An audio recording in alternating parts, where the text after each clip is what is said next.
Երբ որ ձախերը լրիվ սխալ հասկացան իրենց առաքելությունը, իրենց թվաց, որ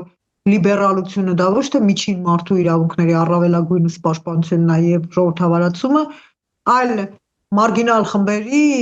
իրավունքների գերակայության հաստատումը միջին քաղաքացու եւ միջին ընտրողի վրա։ Իրենք դպրոցներում մտցրին այդ աջենդան, իրանք սեռափոխությունը դարձրին։ Այն խնդիրը, որ Կամալա Հարիսը ելույթեր ունենում, որ բանը պետական հարկատուների փողով պետք է լինի անպայման։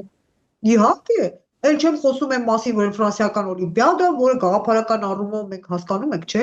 քվիրի հաղթանակն է։ Այդ բոլորը մարդկանց վախ ներշնչեց իրենց սերունդների, իրենց կենցաղի։ Դա ինչու հաղթեց։ Ամենաշատ ձայն նրան բերեց Հյուշի դիսկուրս։ Հյուշի, եմր ասեց, այսուհետ Ամերիկան լինելու է երկու դերանուն, հիեչի։ Վերջ, հաղթեց բոլորին։ Բայց ինչի պետք է հասցնել այդ օրին, որ ակնհայտ փաստը դառնար նրա պոպուլարության գագաթը։ Ինչի։